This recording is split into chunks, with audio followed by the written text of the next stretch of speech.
Imagine committing war crimes or even genocide and getting away with it. Life goals, right? If you want to learn how, just follow in the footsteps of these world leaders, wanted by international courts, but mostly still walking free.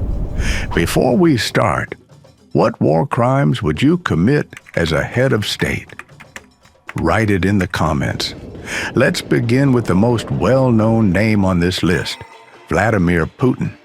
Officially, he's liberating Ukraine from its dictator, at least according to Trump. Weirdly, the International Criminal Court, ICC, wants him for war crimes and the illegal deportation of Ukrainian children. But Putin isn't worried. He's still comfortably in Russia, and he's not alone. Also in Russia is Bashar al-Assad, Syria's former leader. His legacy? War crimes, chemical weapons, and crimes against humanity. No wonder Putin likes him. But while Assad no longer runs Syria, Benjamin Netanyahu certainly has influence there. Described by critics as the butcher of Gaza, he's accused of war crimes and crimes against humanity in the occupied territories, but not genocide, unlike Myanmar's top general, Min Aung Hlaing. His alleged crimes? Genocide, war crimes, and ethnic cleansing, specifically against the Rohingya people, many of whom fled to Bangladesh. And speaking of Bangladesh, former leader Sheikh Hasina is wanted for human rights violations, extrajudicial killings, and crushing opposition. When mass protests finally forced her out, she fled to India, where she still resides. Staying in the region, we have Hibatullah Akhundzada, Afghanistan's supreme leader. His rap sheet?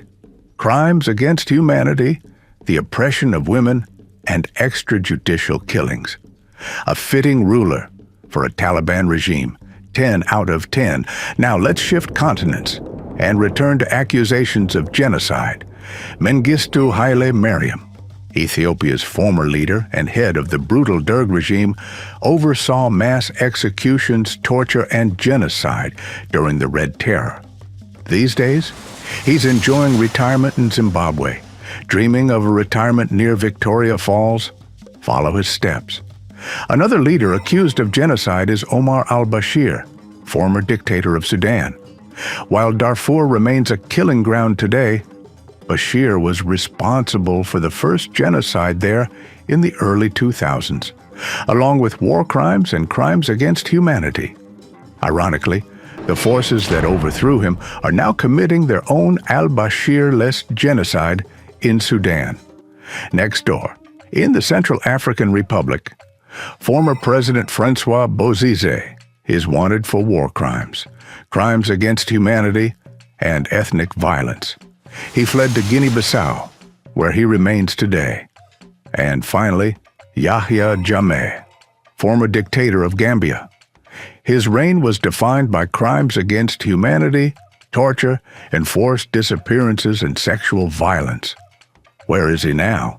Equatorial Guinea, yet another dictatorship happy to give him shelter. But don't worry, sanctioning the ICC should fix everything. What could possibly go wrong? So, who's next on the list, and